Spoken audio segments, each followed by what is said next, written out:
തെരച്ചിൽ വൈകിയില്ലെന്ന് മന്ത്രിമാരായ വീണ ജോർജും വി.എൻ. വാസവനും പറയുന്നു. ശ്രമിച്ചത് അടിയന്തര രക്ഷാപ്രവർത്തനത്തിനാണ്. യന്ത്രങ്ങൾ എത്തിക്കാൻ പ്രയാസമുണ്ടായിരുന്നുവെന്നും മന്ത്രി പറയുന്നു. ആരും കുടുങ്ങിയിട്ടില്ലെന്നാണ് ആദ്യം അറിഞ്ഞ വിവരമെന്നും മന്ത്രി പറയുന്നു. പ്രിൻസിപ്പലും സൂപ്രണ്ടുമാണ് അങ്ങനെ അറിയിച്ചത്. അടച്ചിട്ട കെട്ടിടമെന്ന് പറഞ്ഞതും ചുമതലപ്പെട്ടവർ തന്നെയെന്ന് മന്ത്രി പറഞ്ഞു.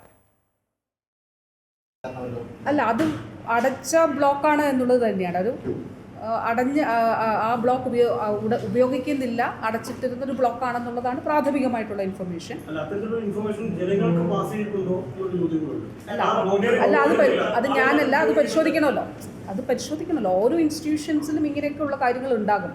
അപ്പോൾ ആ ഇൻസ്റ്റിറ്റ്യൂഷനിൽ എന്തൊക്കെ നടപടികൾ സ്വീകരിച്ചിട്ടുണ്ട്, ഇപ്പോൾ ഇവിടെ ഇതിൽ എന്ത് നടപടി സ്വീകരിച്ചിട്ടുണ്ട് എന്നുള്ളത് തീർച്ചയായിട്ടും അത് പരിശോധനയിൽ നമുക്ക് കാണാം.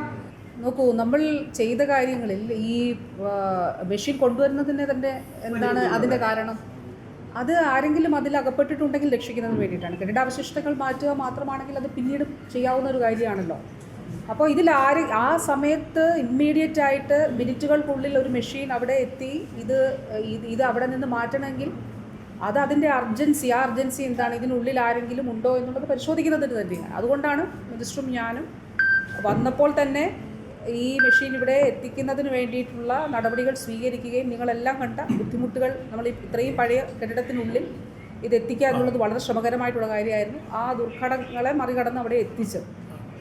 ഈ റെസ്ക്യൂ നടക്കുന്ന സ്ഥലത്ത് ഈ ചെയ്തുകൊണ്ടിരുന്നപ്പോൾ ഞങ്ങൾ അവിടെ ഉണ്ടായിരുന്നില്ല. കാരണം ഞങ്ങൾ ഇപ്പുറത്തായിരുന്നു ഉണ്ടായിരുന്നത്. അതോടൊപ്പം ഇപ്പുറത്തെ ബ്ലോക്കിലും എത്തിയിരുന്നു, കാഷ്വാലിറ്റിയിൽ പോയിരുന്നു, മുറിവേറ്റവരെ കണ്ടിരുന്നു. അപ്പോൾ ആ സമയത്ത് തീർച്ചയായിട്ടും ആരെങ്കിലും അതിൽ അവിടെ ഉണ്ടോ, കുടുങ്ങി കിടപ്പുണ്ടോ എന്നുള്ളത് പരതുന്നതിന് തന്നെയാണ്, അന്വേഷിക്കുന്നത് തന്നെയാണ് അത് കൊണ്ടുവന്നത്. അല്ലെങ്കിൽ അപ്പോൾ അത് കൊണ്ടുവരേണ്ട കാര്യമില്ല. അത് തീർച്ചയായിട്ടും അതല്ലാതെ ഒരു പ്രവർത്തനം അവിടെ നടന്നിട്ടുണ്ടോ അത് നോക്കാം നമുക്ക് എന്താണെന്ന്.